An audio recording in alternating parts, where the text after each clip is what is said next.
Hello and welcome to another set review. After last week's Lord of the Rings set, we're going to be changing things up once again by looking at an Adventurers set from 2003. This is set number 7417, The Temple of Mount Everest. This set was part of the Orient Expedition sub-theme of Adventurers. There were several sub-themes throughout the original Adventurers run, and this is one of the larger sets. As you can see, it comes with 4 minifigures, as well as 2 main builds. We have the temple itself at the back here, as well as a biplane at the front. You may also notice that there is a die in the corner there, and I will show you what that is part of later. First of all, let's have a look at those minifigures. So up first, we've got the star of the show, Johnny Thunder himself. This is quite a common minifigure, appearing across the Adventurers sub-themes. He is the leader of the gang. I'm actually not sure what the other characters in that theme are called, although I definitely did get a few of the minifigures. This is just a classic minifigure, which has become a kind of staple of LEGO's identity. I think it featured in the LEGO movie at one point. He's got very intricate printing actually for the time, both on his torso and on the front of his legs. No back printing either on the torso or the head. That wasn't something that LEGO did at the time, except for special occasions. He's also got a hat with a small accessory hole on the side, although interestingly, I don't think I've ever seen LEGO use that accessory hole, particularly on Johnny Thunder. Another thing to say about this minifigure was that we actually received an updated minifigure, although by a different name. This is the Jungle Explorer collectible minifigure, at least I believe that's the name, and although he's not called Johnny Thunder, he very obviously is based on him, just with everything updated from the dual moulded legs to the printing on the back of the torso, which is underneath that wonderful rucksack, as well as the updated face, just keeping everything in line with the more recent LEGO style. Just showing how this minifigure has been kept a part of the LEGO canon even after all this time. And to battle Johnny Thunder, we of course have to have Sam Sinister, the appropriately named villain of the piece, with his monocle and scar on his face, as well as his hook hand on the left hand just there. This is another great minifigure, of course no printing round the back, and the same as Johnny Thunder.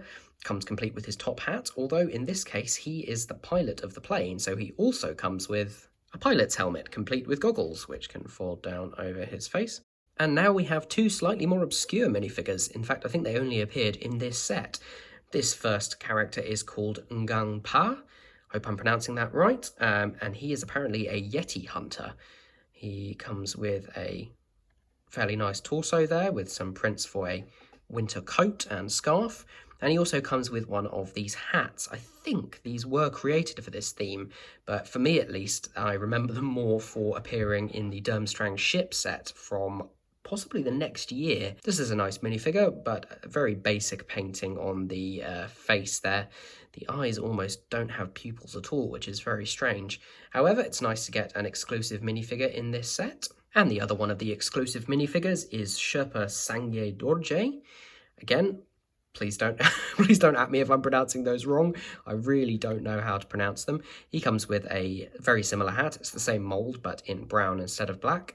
He has even more basic printing on the front, including a knife tucked into his belt, possibly a kukri, and his facial printing is even more basic, although exclusive to this set, so it is nice to get that again. I'll show you the accessories that come with all the minifigures in one go, because there are quite a few of them and a couple of unusual ones. And here are those accessories. You get a couple of ice picks just on the side here. These are still used to this day. These are all in old grey though. Same is true of these revolvers. We still get these in sets to this day. An exclusive piece here that I've not seen anywhere else is this printed tile, which shows, if I get it the right way up, shows a map, a very basic map showing the location of the temple at the top of, well, what's supposed to be Everest, although it looks like there are taller mountains in the background. As well as that, we've got the compass points at the bottom, just to remind you which way up, as I clearly didn't understand. And the last thing is this backpack, which I don't remember seeing anywhere else, although I'm sure it came in other sets. It actually, if I can get it, opens up completely, and there's a lot of space inside there. It's one of those older style pieces where you actually have to bend the plastic, like the old style books, but this hasn't seen too much wear by the looks of it. It's also got some accessory holes on the side, although these are actually bar-sized holes. So you can put something in there, like a flag, or possibly one of these ice picks if you want, and that just goes onto a minifigure's neck like any other backpack. So with those out of the way, we can start having a look at the builds of the set, starting with the biplane. This is quite a simple build. The whole set comes with a total of around 270 pieces. This takes up less than half of those pieces, but still builds a quite decent plane. There's plenty of room inside. You can fit 2 minifigures there. There's also a steering wheel in front for the pilot, which in this case will be Sam Sinister. You've got regular wheels at the front and then a small wheel at the back. They can't retract or anything like that, but I think for a biplane that is actually fairly accurate. You've also got some minifigure guns on the top, which you can detach and use with minifigures, but they are intended to be left on the top there. It uses these large wedge plates, or reasonably large wedge plates for the wings, 4 of those in total. Comes with this quite unusual cylinder piece, which I don't think has been used much at all recently, or possibly since. I think it's actually a retired mould. It's quite a nice shape, although I'm sure nowadays they would come up with a different piece to do that design with. Got a propeller on the front that spins fairly well, as long as you don't push the Technic pieces together too much, and there's even a small windscreen underneath there. This nowadays looks a little bit like a Junior's plane, but it is actually completely built up. Around this time, LEGO did start to introduce some larger pieces, but actually this is almost entirely brick built. There's no pre-existing body or chassis or anything, and the end result is basic, but for the time I think it works very well, and it's definitely very swooshable. And on to the main build of the set itself. This is the temple. I'll just move the camera up a little bit so you can see all the way to the top. It's quite nicely detailed actually for the time that it was made and the availability of parts. Go back down and start from the bottom. Actually uses a 16x32 white base plate that didn't come in that many sets. You've got some nice detailing around for rocks using the big ugly rock pieces, as they're affectionately known. In fact, these are the medium ones, and then there's one big one underneath there. Those pieces still in production today and lots of different colours, and they just help to bulk up the size of the mountain. Obviously, apart from that, it's very flat underneath this bridge here. We do, however, have an action feature here, where if you slide this rock piece across there, you will find inside a chrome sword. This is the same piece that they used as the Sword of Gryffindor in some of the early Harry Potter sets. Don't see chromed pieces anymore, so it's nice to see this one in very good condition. None of the chrome paint is actually rubbed off. As well as that, there are a couple of small fire pieces inside, which I will just connect back on. But if we spin it round, we'll see, although there is a hollow space underneath there, there isn't actually anything else occupying that space. So it's a lot of empty space for play, but not a lot of details. Coming round to the other side again, we'll take a closer look at that bridge. I don't think it came in many sets after this. Nevertheless, it's an interesting piece, and it also has an action feature. If you pull this, it does nothing. It's probably because the pieces are a little bit stiff because they're a bit old, but what it's meant to do is tip like that. Or in fact, it can tip either way. So it may be that you have to push it, but it's a nice function. So if anybody's trying to cross to get to the temple, you can stop them, and then you can put it back and it's just secured in place again. And now we're at the doors of the temple. Have 2 of these, I suppose they're animal tail pieces with skulls with flame coming out of the tops of their heads on there. Not at all inviting, I have to say. And then you've got these 2 door pieces, which are similar to ones that come in more modern sets, but they actually use the old style hinges on the side here that aren't clips and bars. There's a piece of wood securing it. Just have to remove that. It's a printed piece. And then you can open the doors to the temple itself. So the next play feature is moved by this lance piece on the side, which gets hooked up behind this modified plate here. What you're meant to do is just flick it around here, and then elastic bands will send it shooting forwards, along with these axes, which come swinging down for anybody trying to get into the temple. These are meant to be secured by an elastic band, which goes around those yellow Technic pieces and then up onto this Technic ball here, bringing them forward. Obviously, that doesn't work when your elastic band looks like this. I might try and replace them, maybe even be a bit cheeky and use non-Lego parts. But it's a good action feature when it works, just not at the moment. As with the space below, there's not a lot going on in the temple itself. There's another skull, this time with a jewel in its head, and 2 more of those animal tail pieces.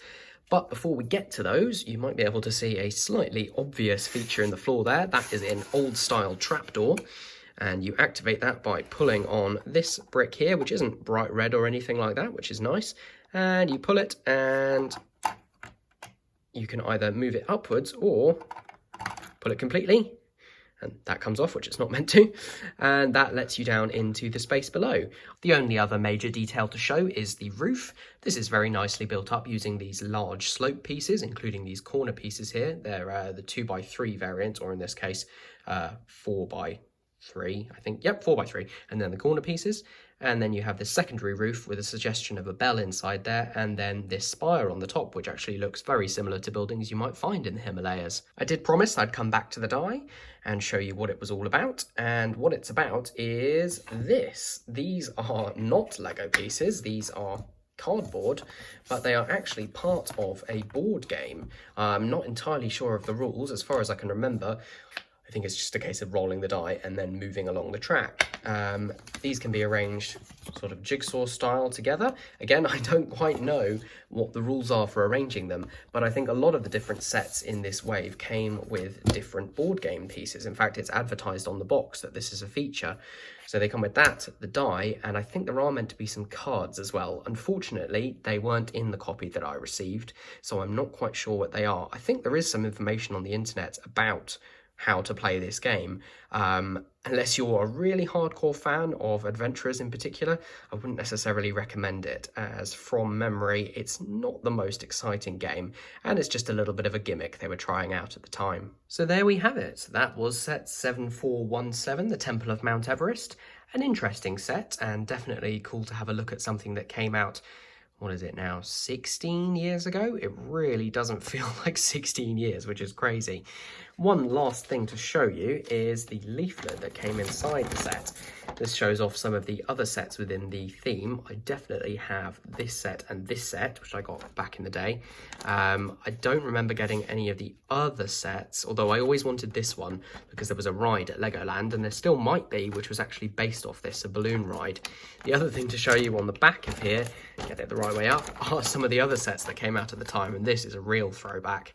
I remember some of these racer sets, and I particularly remember these Star Wars sets. I think I've actually got all of these, all in pieces at the moment, unfortunately, but they were really great, and it was just interesting to see a really leaflet in really good condition that shows all of them. So thanks very much for watching. Let me know if this has been an interesting video and whether you'd like to see more throwback videos. I've got lots of other sets from around this time and more recent ones, which are all in pieces in my Lego collection, but I can easily put them back together and take a look at them. If you enjoy my content, then please give a thumbs up down below and subscribe to my channel, and I will see you in the next one.